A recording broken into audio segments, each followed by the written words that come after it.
A me, a Leo, piace parlare tanto della vita e della morte. Ma cosa farei se Leo muore? E ci penso, elaboro, faccio progetti. Però questo mi serve per, non so, il momento in cui deve capitare, per trovarmi pronta. Per quanto riguarda la mia morte, sento di affermare con assoluta sincerità d'animo e serenità che se io tra 5 minuti muoio sono contenta, va bene.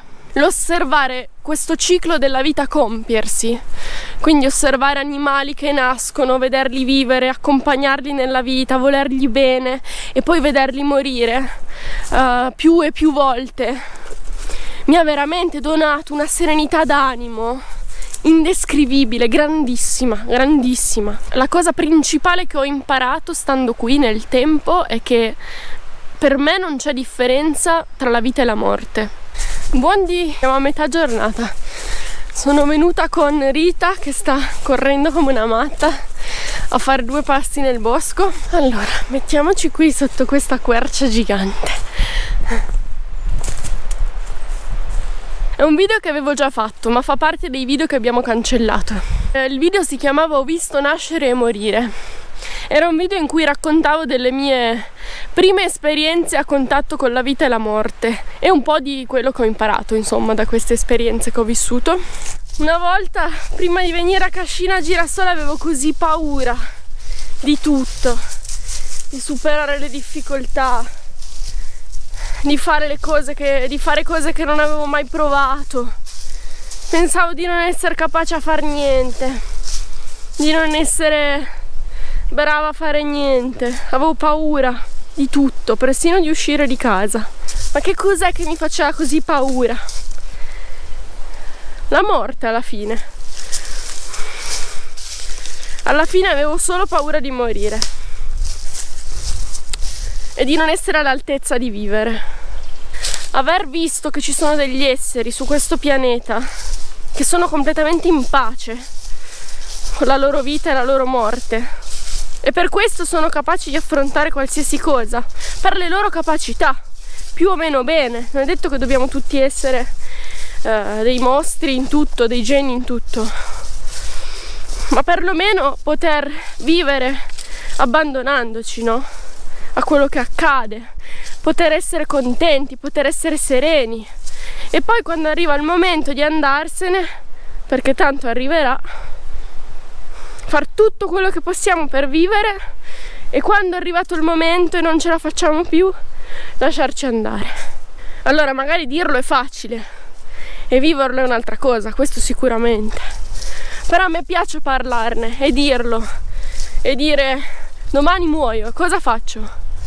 Cosa succede? Questo è un luogo in cui si è spessissimo a contatto con la vita e con la morte, soprattutto degli animali, ma anche delle piante. Insomma, viviamo in un contesto naturale, quindi in natura la vita e la morte sono, insomma, si verificano di continuo.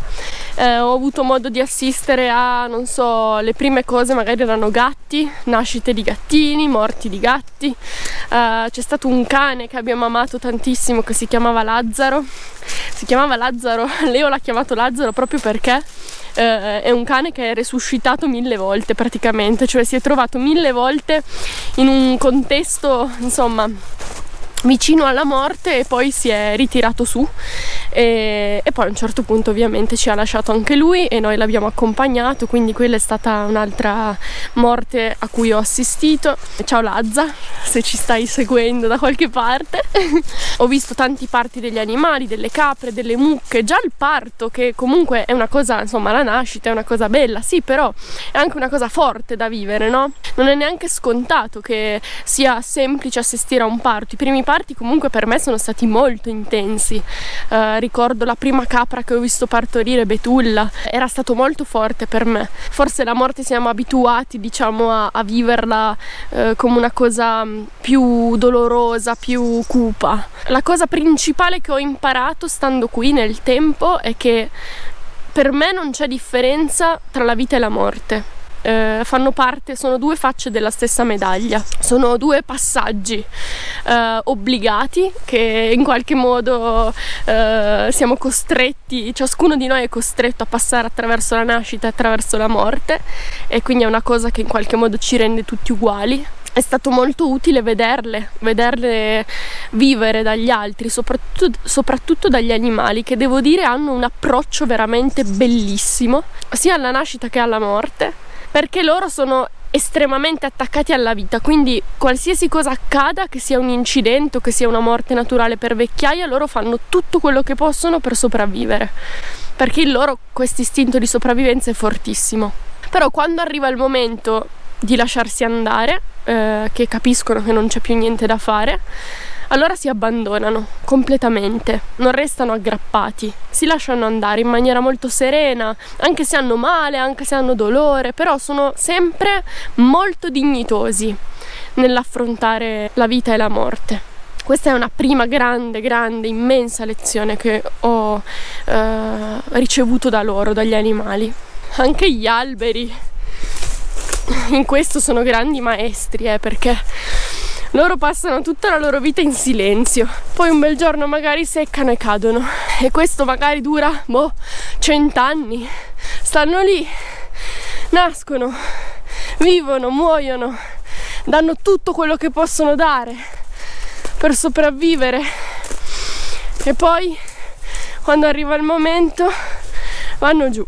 Io e Leo viviamo veramente, si può dire, in simbiosi, perché stiamo insieme 24 ore su 24, viviamo veramente tanto tempo insieme, sappiamo tutto l'uno dell'altra. Quando uno vive un qualcosa o è in uno stato d'animo o sta pensando qualcosa, spessissimo capita che l'altro lo sa prima ancora che lo si dica, no? Spesso capita di pensare, no? Chissà se l'altro dovesse morire, cosa succederebbe? Sicuramente lascerebbe un vuoto gigante. A noi piace veramente parlarne, spessissimo ne parliamo, immaginiamo come può essere, immaginiamo cosa farebbe l'altro se uno dei due muore, dove va a vivere, se rimane qui, se continua a fare le stesse attività, quali sarebbero le cose insomma da sistemare. E io insomma spesso mi chiedo, ma se Leo muore, non so, domani Leo muore, cosa faccio? Ti dico questa cosa perché so che lui è contento, insomma è contento se io parlo di questo, non è che si offende se dico che muore. Sento un po' questo, che la morte per me è come un'assenza, cioè un posto, una vita che prima occupa un corpo, in questo caso il corpo di Leo, con cui io vivo veramente in simbiosi, se ne va. E quindi rimane un vuoto, e a seconda ovviamente di chi se ne va, il vuoto magari è più o meno grande per il rapporto che instauriamo con quella persona, quell'animale e alla fine noi con questo vuoto siamo costretti ad averci a che fare, perché tanto non è che puoi riportarlo indietro. E quindi io mi chiedo, ma cosa farei se Leo muore?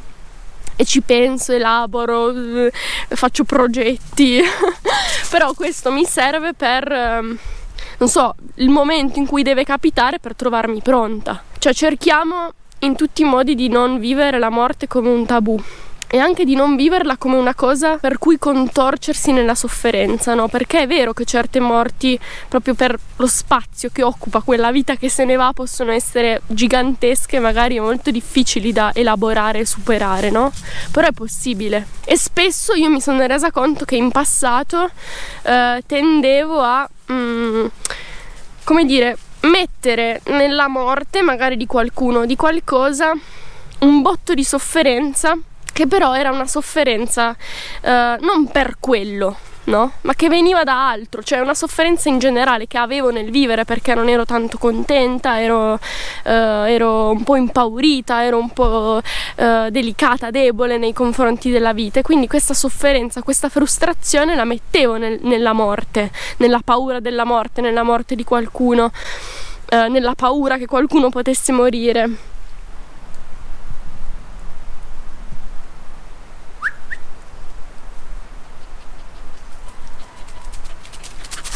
Un po' il mio obiettivo in generale nella vita sempre e trovare un equilibrio, una serenità, una pace con tutto ciò con cui mi trovo ad avere a che fare, superare le difficoltà, ma con l'obiettivo di riappacificarmi, no? Dentro di me, con ogni situazione, ogni difficoltà, ogni evenienza. Stessa cosa quando sono arrivata qui, ho sentito la necessità di fare con la nascita e con la morte. Con la nascita in quanto sono una donna e le donne hanno l'istinto di partorire, di mettere al mondo vita. Questo è, almeno per me, questo è l'essenza chiave dell'essere donna, no? Ho dovuto riappacificarmi con questo perché era disequilibrato nella mia vita. Ovviamente non è stato semplice, ma oggi mi sento abbastanza in pace con il mio essere donna e la mia facoltà di generare. E allo stesso modo ho sentito che dovevo riappacificarmi con l'idea della morte, della mia morte, perché so che a un certo punto morirò e voglio arrivare il più possibile pronta a quel momento. Per quanto riguarda la mia morte, sento di affermare con assoluta sincerità d'animo e serenità che se io tra 5 minuti muoio sono contenta, va bene. Mi emoziono a parlarne perché questa è la cosa, secondo me, per cui più io ringrazio veramente questa vita, cioè del fatto che io oggi posso affermare con serenità e con veramente profondità d'animo che se io tra un secondo muoio sono contenta. Veramente. E questo per me significa che qualsiasi cosa che io farò da adesso andare avanti va bene.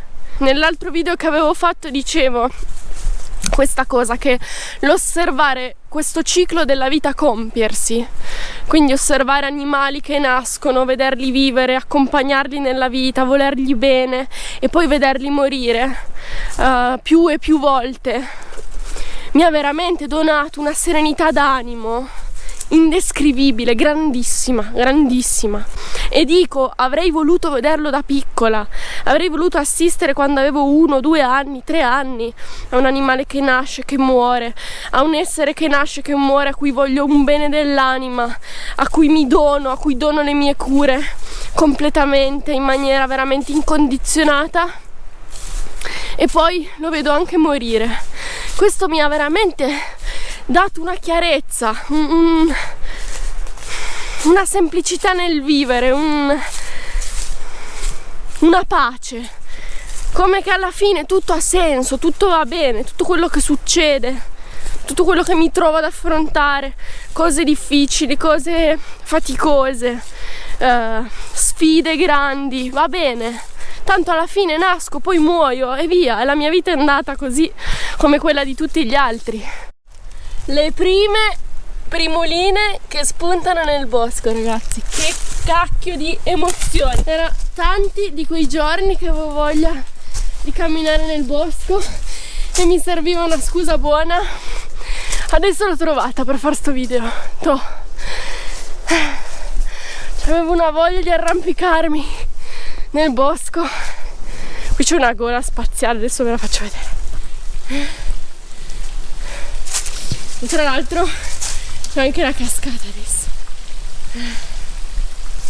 Adesso ci passiamo sopra. Adesso torno a casina, vado a dare un bacino a Leo e a dirgli che sono contenta che è ancora vivo. E buon. Rita!